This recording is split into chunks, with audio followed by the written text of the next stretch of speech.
Lagay ng ekonomiya, kalakalan, negosyo at iba pa. Atin ang alamin dito sa Ang Pilipinas Ngayon.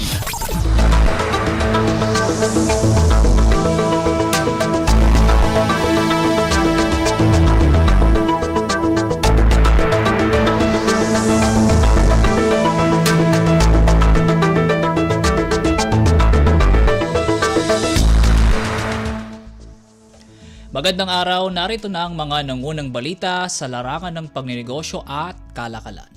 Iginatuwa ng Bureau of Treasury o BTR ang magandang pagtanggap ng publiko sa initial offering nito ng Retail Treasury Bond o RTB30.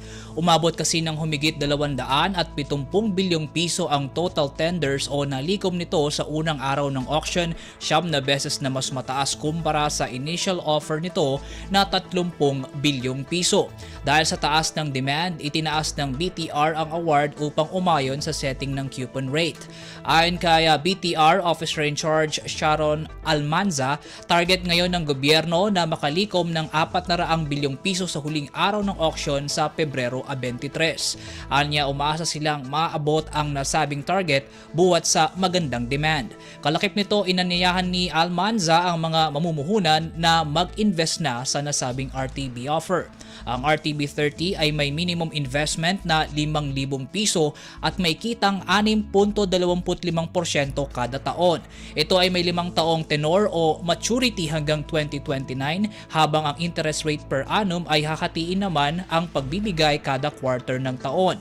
Bukod sa over-the-counter transactions, mabibili ang nasabing RTB sa online ordering facility ng BTR para sa investors na kliyente ng China Bank, Development Bank of the Philippines, Land Bank at First Metro Securities. Mabibili rin online ang Treasury Bonds sa mobile banking applications ng Land Bank, Overseas Filipino Bank at Bonds.ph. Ang offer na nagsimula nitong Martes ay inaasahang masisettle sa Pebrero 28, 5 araw matapos ang last day ng auction. Lagay ng ekonomiya, kalakalan, negosyo at iba pa. Atin ang alamin dito sa Ang Pilipinas Ngayon.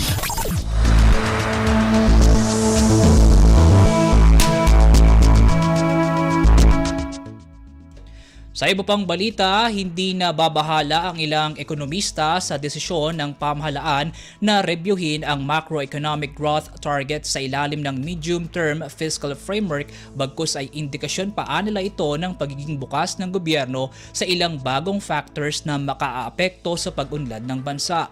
Ito ang naging reaksyon ng mga ekonomista matapos na ibunyag ni Finance Secretary Ralph Recto na kasalukuyang ini-evaluate ng Development Budget Coordination Committee ang medium-term targets ng pamahalaan upang maisama sa konsiderasyon ang posibleng epekto ng ilang gulo sa ibayong dagat at iba pang global developments. Para sa veteranong market analyst na si Astro Del Castillo, hindi nangangahulugang pessimistic o may nakikitang hindi maganda ang pamahalaan sa hinaharap kundi indikasyon pa niya ito ng pagiging responsive na maaaring welcome pa sa investors. Anya, sa kabila ng pagkonsidera ng financial at capital markets sa economic growth forecasts ng pamahalaan, nananatili pa rin ang mga ito sa pagiging konserbatibo. Dagdag pa nito, hindi pa tiyak kung i-adjust nga ba ang targets pagbaba, lalo't review lamang ang nabanggit ng Finance Secretary.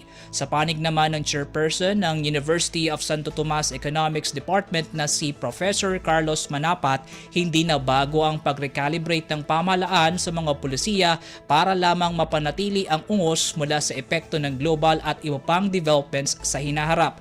Kumpiyansa rin ito sa kakayanan ng economic managers sa pag-anticipate ng future shocks buwat sa mga impormasyong nakakalap ng mga ito. Sa kabila naman ng kawalan pa ng katiyakan kung iaakyat ba o itataas ng economic managers ang growth targets ng pamahalaan, naniniwala naman si Roberto Galang Jr., ang Dean ng Ateneo de Manila John Gokongwei School of Management, na ang pag-review sa mga pulisiya ay magandang bagay lalo't ang targets sa nakalipas na 1.5 taon ay maituturing ng hindi applicable.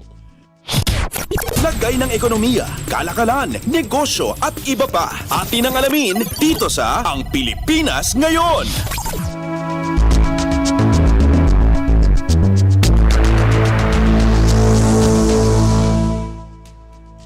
Magbibigay ng 30 milyong dolyar ang Estados Unidos sa Pilipinas para pondohan ang US-Philippines Partnership for Skills Innovation and Lifelong Learning o Upskill Program. Sa panayam ng programang Bagong Pilipinas Ngayon kay National Economic Development Authority o NEDA Undersecretary Rosemary Edelion, sinabi nito na ang tulong ng Amerika sa pamamagitan ng United States Agency for International Development o USAID ay makatutulong upang mapahusay pa ang higher education sa bansa. Anya sa pagpapalakas ng higher education, mas darami pa ang pool ng innovators sa bansa. Ito ay programa to ng USAID. For a period of 5 years, may assistance sila sa atin, $30 million worth of. I-launch pa lang to actually na. Ang isang palalakasin talaga nito is the higher education. So, ang major partner nila is the CHED. Pero kami, as NEDA, nakikipagtulungan na kami dito sa upskill program kasi nga, ang isa rin sa magiging focus nila is innovation. And the NEDA is the Secretariat of the National Innovation Council. So, nakita rin namin na kapag palalakasin mo itong higher education, pwede talaga tayo magkaroon ng, yung a massive pool of innovators. Kasi pag magkaroon ka ng innovation, ito yung maglalagay ng, yung mga products na yan, lahat yan a product of innovation. So, magkakaroon tayo ng mga talagang originally from the Philippines, made in the Philippines, yun lahat ng yun. And ito yung magdadala ng mga more investments, more jobs, and of course, eventually, yung mas magandang quality of life.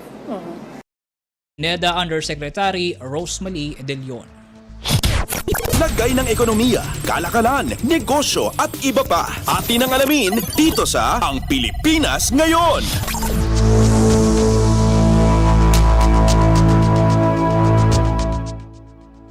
At yan po ang mga balitang aming nakalap sa larangan ng pagninegosyo at kalakalan. Para sa Radyo Pilipinas World Service, ako po si Win Peñano. Magandang araw pong muli.